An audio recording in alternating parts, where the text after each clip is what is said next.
की गर्माहट पर नारियल की छांव और हिलोरे मारते सागर की चंचलता के बीच बेबाक अलमस्त सी जिंदगी। कुछ ऐसा ही लगा गोवा।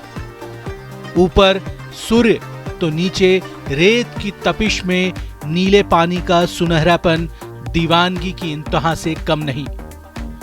नमकीन पानी की आवेग में घुल जाना और मखमली गीली रेत पर नंगे पांव चलते रहना किसी को भी शांत चित्त कर सकता है। वाकई में अद्भुत है गोवा।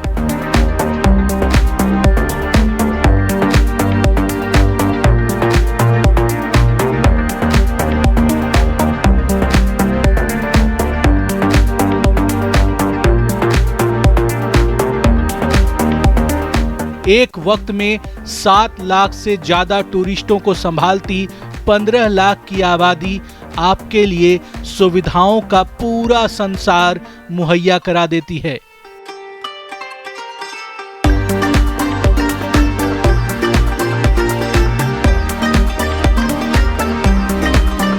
कुल मिलाकर इतनी मौज कि समुद्र की मौजें फीकी साबित हो।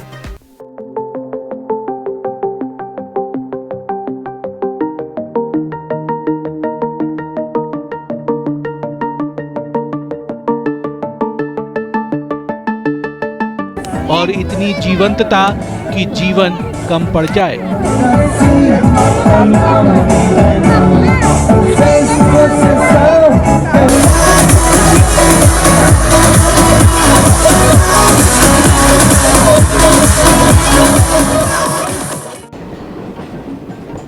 हैदराबाद से 670 किलोमीटर के इस सफर की शुरुआत छुक छुक से हुई। काचीगुड़ा YPR एक्सप्रेस के 3rd AC कंपार्टमेंट में घुसते ही आधा गोवा सामने था।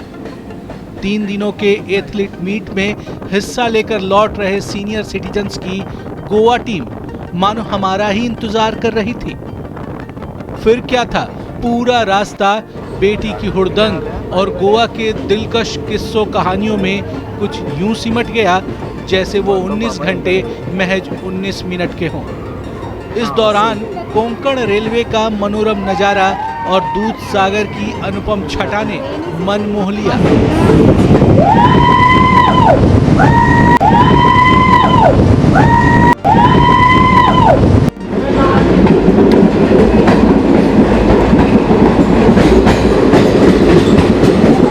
ये तंद्रा तब टूटी जब मडगांव स्टेशन से मिरामार के 32 किलोमीटर की दूरी के लिए प्रीपेड टैक्सी वालों ने 1200 रुपए का पर्चा काट डाला। खैर, तब यह एहसास नहीं था कि जेब पर भारी पड़ने वाला यह खर्च यहाँ की मौज मस्ती के लिहाज से मामूली साबित होगा।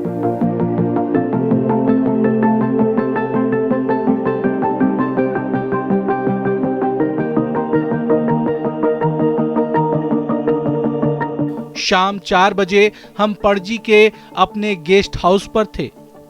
मिरामार बीच के ठीक सामने गोवा साइंस सेंटर से सटा ये गेस्ट हाउस हर लिहाज से मुफीद साबित हुआ।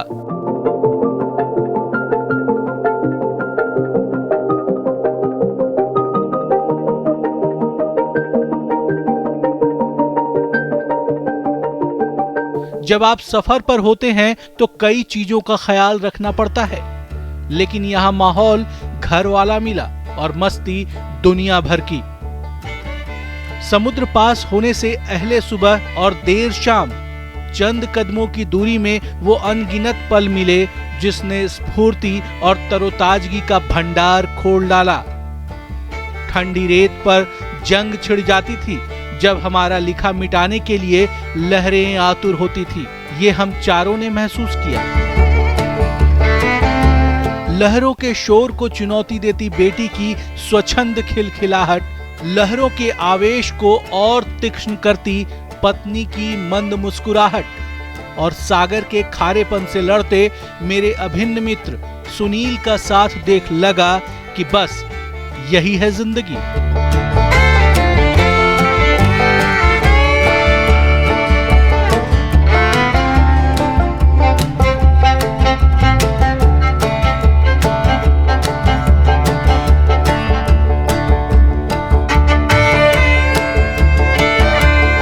1 मार्च को शुभी का जन्मदिन था, इस ट्रिप का खास दिन, जिसे हमने बेहद सरल तरीके से मनाया।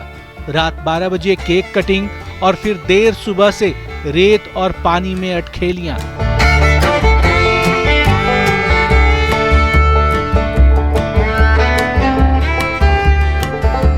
दोपहर में सी फिशेज से अटी थाली और पुल साइड चाय पकौड़े वाली शाम। वक्त कैसे मुट्ठी से रेत की तरफ फिसल गया पता ही नहीं चला।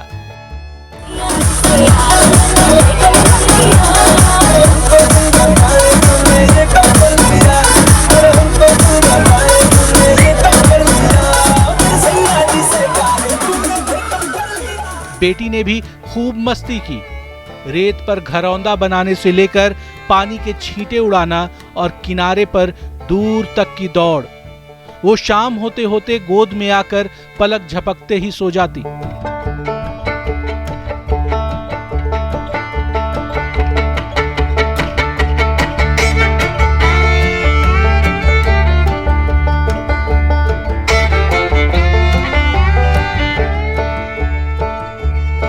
इन 4 दिनों में कुछ ऐसे ही हमने पूरा गोवा खंगाल डाला। खूबसूरत रास्ते, बेहतरीन नज़ारे, ऐतिहासिक इमारतें, लुभावने बीचेस ने हमें गोवन अंदाज में जीना समझा दिया था।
क्रूज पर लगे ठुमके,